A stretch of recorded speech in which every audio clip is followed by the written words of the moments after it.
Good morning on this Tuesday morning. We're starting up a new series. This is YouTube only audio at the moment. We might consider doing video. I figured it's not really necessary. The new series, Coffee Taste Review. I, Leister at casualtalkradio.net, am somewhat of a coffee connoisseur. So I do partake and imbibe of coffees. I'm straight edge, by the way. I don't drink any sort of alcoholic nothing. I don't do drugs.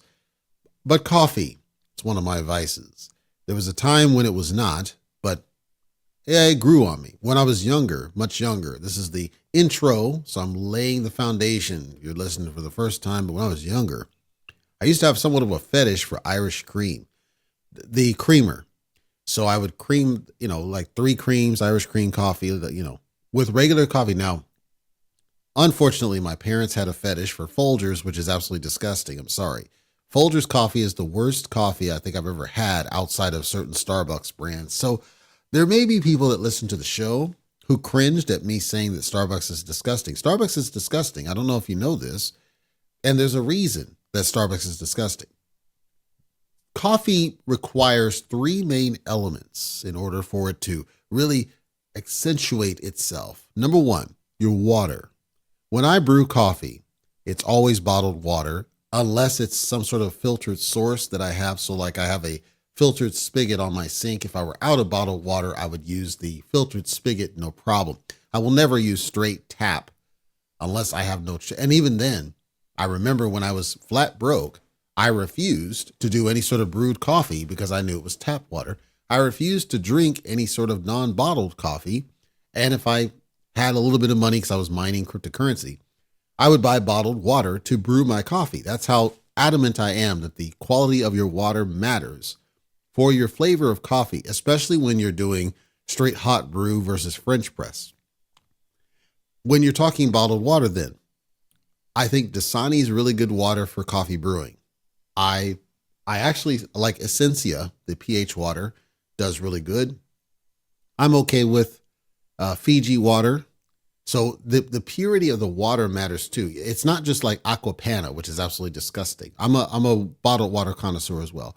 Aquapana is disgusting. But the weird thing is Nestle Pure Life, which is the cheapest water I think you can buy bottled, tastes really, really good and really good for brewing water. The point is, water should taste like nothing.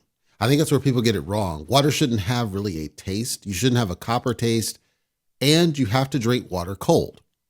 If you take your water and you make it cold and you drink it, there should be no aftertaste. There should be no bitterness. There should be no copper taste. Arrowhead, great example. Tastes like garbage. Aquapana tastes like garbage. So on and such. So the means test is your water should taste like nothing. The reason you want your water to taste like nothing for brewing coffee is that you want the flavor of the coffee to be what dominates your taste buds. Now, I also grind my own beans. I prefer to buy whole bean coffee and grind my whole beans fresh. Why? Because the pre-ground coffee has already lost some of its freshness. It's kind of like the old days of buying a car. The moment you drive it off the lot, it's already depreciated in the old days, already depreciated, $6,000 in value. So when you have already cracked open the coffee beans and ground them to whatever consistency, they've already lost a little bit of that freshness. The second problem with pre-ground coffee, if you're brewing your own coffee at home, your brewer wants a certain grit. By grit, I'm talking about the coarseness of the coffee grinds. Some coffee brewers want it to be a fine ground. Some want it to be a coarse ground. Some don't care. Why does that matter? Because all that little sediment that's in the bottom of your cup, if you buy coffee from, say, Burger King or from the gas station, the reason is because they're using fine ground coffee and they're not using the right filters, or they're using no filters at all.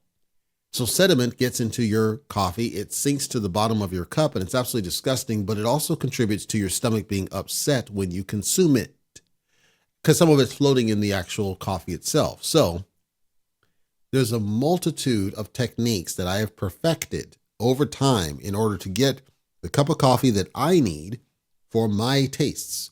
You might be one of those that's like, I love the sediment, deep, and that's great. I'm saying for me, I like no sediment in my coffee. The water has to be pristine. The coffee is fresh ground beans if I can possibly do so. I brew it myself at home. Given all this, now, the brewer I have, don't exactly know what model it was. I can track it down, and on a later episode when I start getting in the weeds, I will share that in case you want to check it out. And maybe I'll do an after notes in the comment section of the video in case somebody's interested. But it's a combination brewer and grinder, and it's a burr grinder. The burr grinder isn't necessarily the best, but I wanted the convenience of not having to manage a different grinder.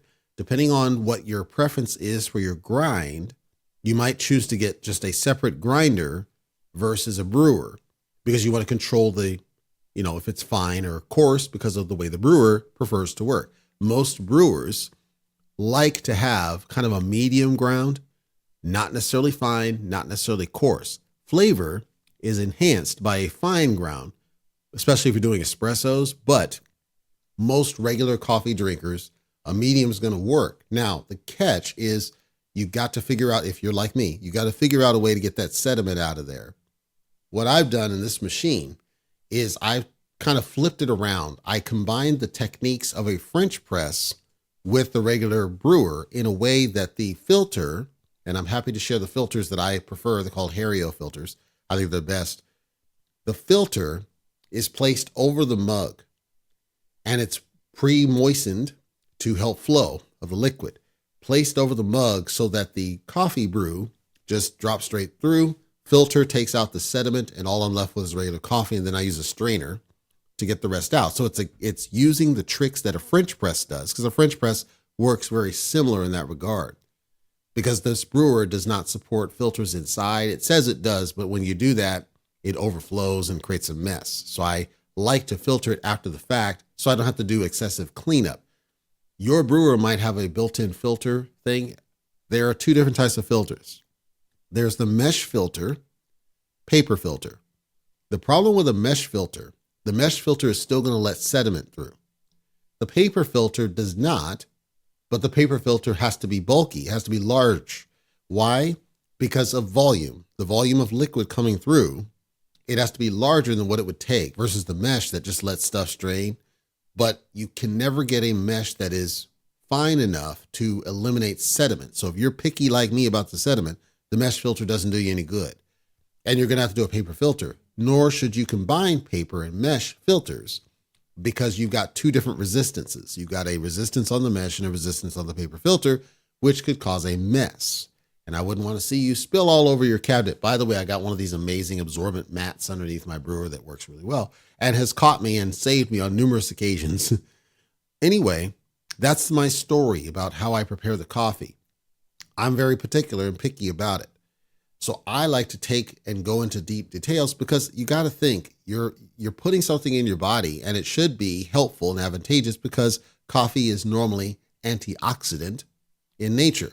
But if you're adding all this other garbage in there with piss poor water, literally piss poor water, or you're doing sediment type deals, or it's bad, grounds or something else, it's negating the benefit you should be getting from your coffee.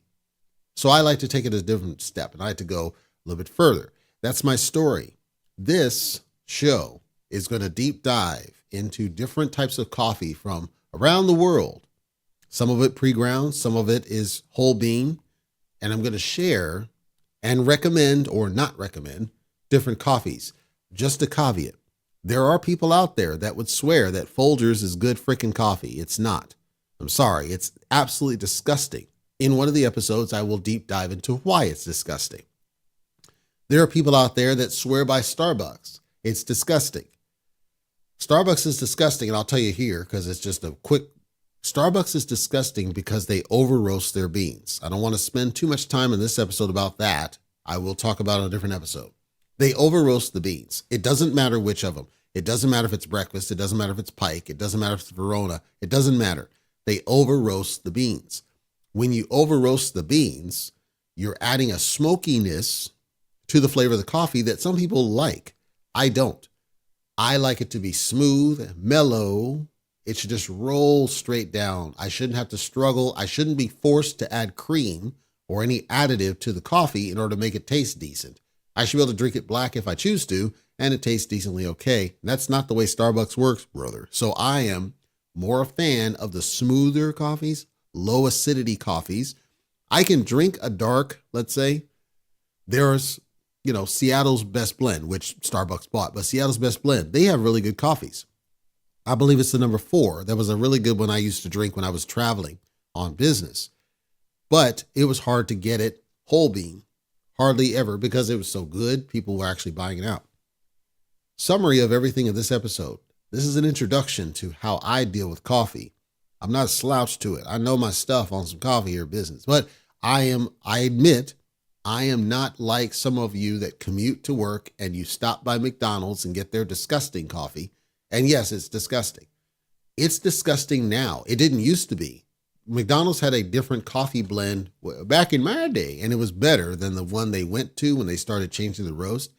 However, the packaged beans are actually decent, which is weird. So I think it's just bad filters, bad staff that don't pay attention to these things. Sometimes you get sediment at the bottom of the cup. So it's disgusting because of the way they prep it, not the coffee itself. And I'll talk about that on one of these episodes when I evaluate those beans, because I do want to get back, and I have a craving for it anyway, for the McCafe. So that's where we're at. If you're interested in this one, go ahead and subscribe. Set up for alerts. Do a like so you get recommendations for others that may be doing coffee connoisseurs. You're going to find they're not close to me, but I'm going to be digging into this one. The first episode is going to come out probably this afternoon, if not tomorrow, around one of the decafs that I just bought a whole slew of different coffees that have samplers, and I'm testing them out. And then I've got my tried and true go-tos when I'm just need to get back in the groove. I'm going to talk about those and then talk about the disgusting one, the Pike's Roast, which is Starbucks. And I'm just going to go episode by episode. Each episode will have a different coffee. I'm going to mix it up between decaf and regular. I'm not doing Folgers, so don't ask. But I'm doing these ones. Some of them are flavored. Some of them are not. Some of them are dark. Some of them are light. Some of them are blonde. They're different roasts, different levels, different flavors, different styles, different tastes, different worlds. Some of them have some unique flavors that you may never even thought was possible. And I'll talk about those. And I think I'm pretty good at describing the taste sensation that you can expect out of the coffee, such that if you want to try it yourself, I'll tell you exactly where to find these, and you can give it a shot yourself and see and roll along with Leister here at casualtalkradio.net as he helps you improve your coffee game. Because right now, you're not close. You're not there. You're not on the level. That's why you're here. You're here because you know your coffee sucks and you're looking for something different. Come on, let's be honest with yourselves. I want to help. And I think you'll find some of the ones that I think are absolute amaze sauce, as the kids used to say, I believe. You'll try it and you'll be like, well, it kind of is, but kind of not. And then if you tweak things like how you prep it, how you filter it, your water, the temperature of the water, if you tweak these things, you'll start getting that same flavor sensation. You'll realize you've been doing it wrong all this time. You'll come back, hopefully give my credit of helping you get a better cup of coffee instead of disgusting sludge in the morning.